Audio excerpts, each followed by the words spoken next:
when we're at the point where we have a model, an AI model that can do everything a human can do, at the level of a Nobel laureate, like the one sitting next to me, across many fields, can do anything a human can do remotely, can do tasks that take, minutes, hours, days, months. My guess is that we'll get that in 2026 or 2027. Demis, do you agree with that? I think you thought this was a bit further away. We don't disagree about too much. I think the timelines are a little bit longer. The way I would define AGI is a system that can exhibit all the cognitive capabilities humans can.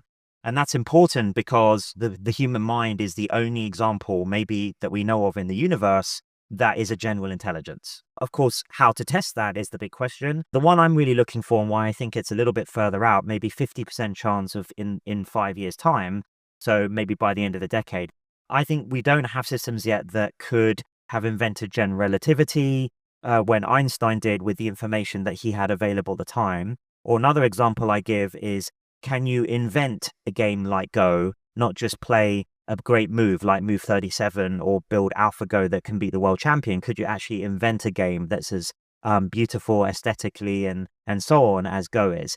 So I think it's going to take a little bit longer to get that kind of capability. How does the world change when you reach here? And sort of three subcomponents. Is this incremental capability enhancement? Or is there a kind of threshold moment when the AIs are smart enough to train other genius level AIs, and so whoever gets there first has an unassailable lead? I've thought about this and worried about this in the context of geopolitics, right?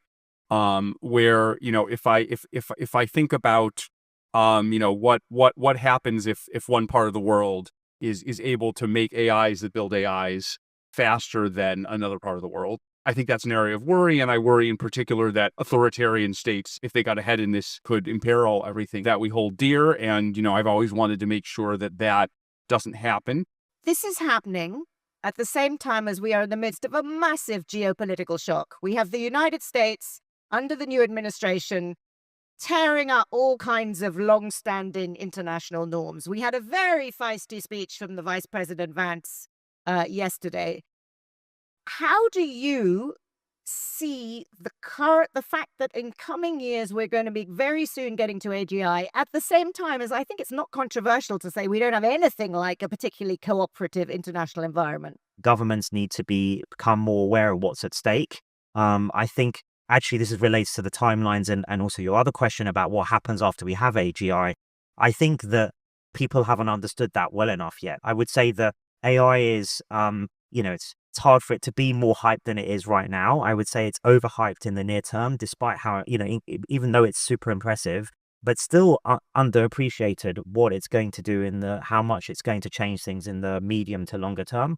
And I think once that's more understood, I think there'll be more a basis to have international cooperation around it. So at some point, you think people will wake up and say, actually, we can't just go it alone and we need to have some global norms? What my hope is, and I've talked a lot about in the past about a kind of a CERN for AGI type setup where basically an international research collaboration on the last sort of few steps that we need to take towards building the first AGIs. Dario, you called this AI Summit declaration a missed opportunity. What do you mean by that? We're on the eve of something that has great challenges, right? It's going to greatly upend the balance of power. If someone dropped a new country into the world, 10 million, 10 million people smarter than any human alive today, you'd ask the question, what is their intent? What are they actually going to do in the world, particularly if they're able to act autonomously? I think it's unfortunate that there wasn't more discussion of those issues. There was in the earlier summit in the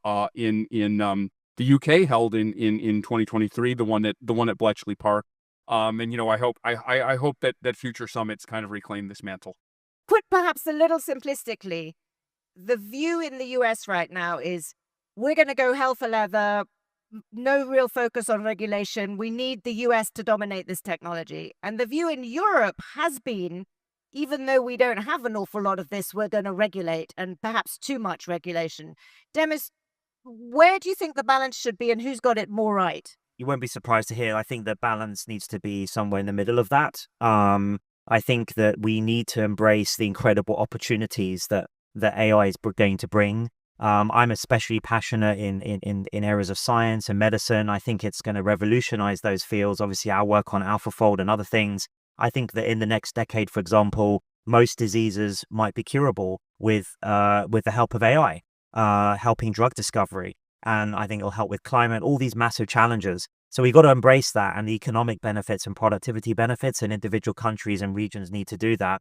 But we've also got to be aware of the risks. The two big risks that I talk about are bad actors repurposing this general purpose technology for harmful ends. How do we enable the good actors and restrict access to the bad actors? And then secondly is the risk from the AGI or agentic systems themselves getting out of control or not having the right values or the right goals. And both of those things are critical to get right. And I think the whole world needs to focus on that.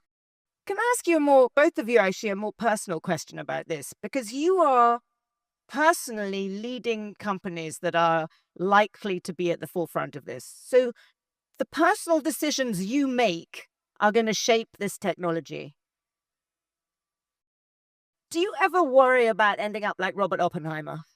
Look, I worry about those kinds of scenarios all the time. That's why I don't sleep very much. I mean, there's a huge amount of responsibility on the people, probably too much on the people leading this technology. I think that's why us and others are advocating for, we probably need new institutions to be built to help govern some of this. You know, I talked about CERN. I think we need a kind of equivalent of an IAEA atomic agency to monitor sensible projects and those that are more risk taking.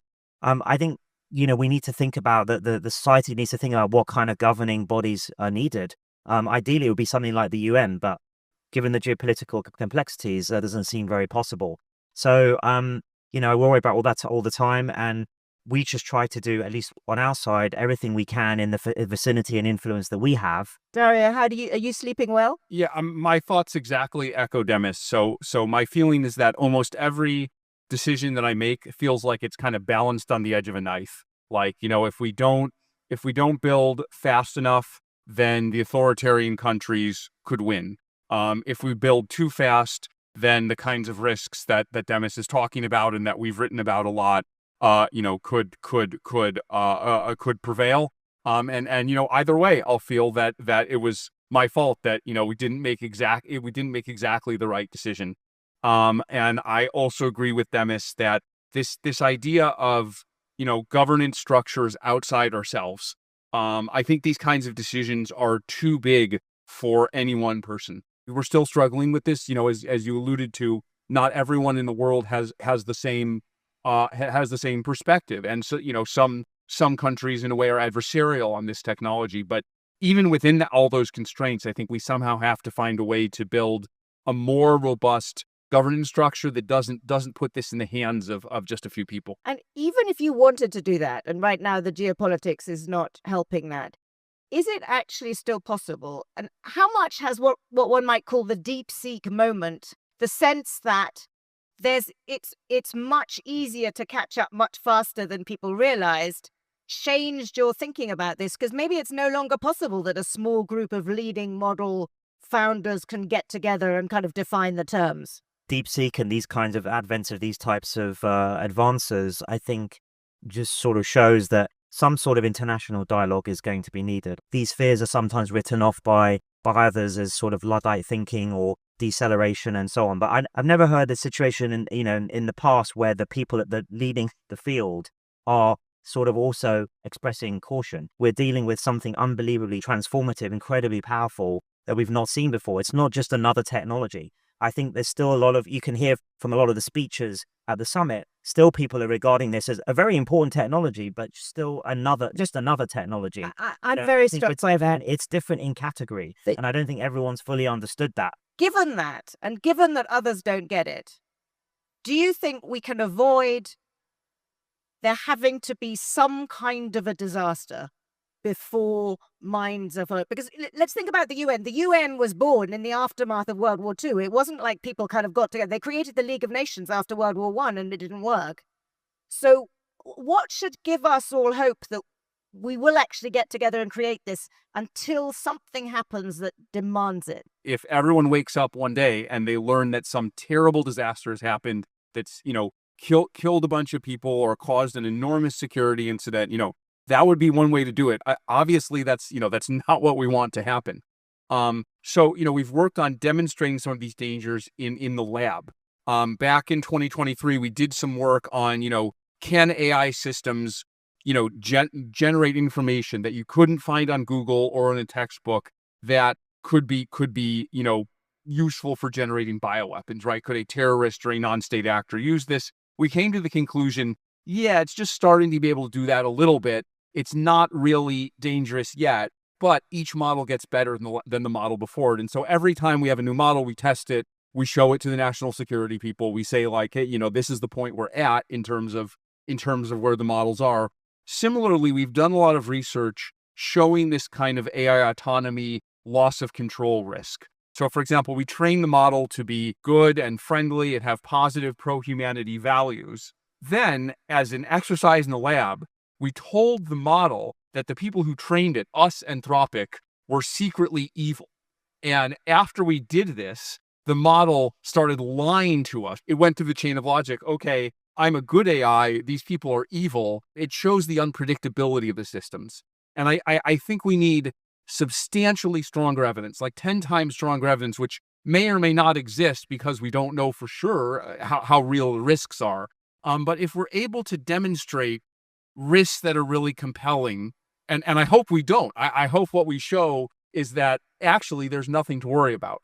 If there is something to worry about, I hope we can show it in the lab. If we can't show it in the lab, then we may need to see it in the real world, and that would be a very bad outcome. But I guess less bad than if we never find out and there's a much bigger disaster. So we've focused on the risks here because I think they are important and perhaps underplayed right now. But I don't want to end on that note because I know that both of you are primarily focused on the tremendous opportunities and kind of world-changing benefits. So let's end with two very concrete things. One thing that we should all look for in the next year that suggests we are on the path that you're looking forward to, and one positive thing that will come from it, both of you. Well, look, I mean, I think in the next year, we're going to see agent-based systems, so systems that are able to accomplish tasks sort of on their own, achieve things for you, act in the world, come into their own. And I think that will then create a whole new category of useful systems, assistant-type systems that can save you time, increase productivity. I think we'll start seeing be used much more widely in everyday life. Rather than the fairly niche applications that current systems are used for. And then in the future, I hope for seeing these AI systems that are inventive. So they don't just solve a maths conjecture, they actually propose one that's super interesting, right? Or a new theory. Dario. I would look at code and AI models able to do AI research. If we're getting to the point where by the end of this year, we're increasing by 50% or even doubling the total factor productivity of producing AI systems, that would be an indicator that the timelines I've indicated we're on track for. If it's a lot slower than that, then I would definitely shift towards thinking there's a substantial chance that Demis's picture of the world, which I think is still quite aggressive, but a little less aggressive, is more likely to be correct.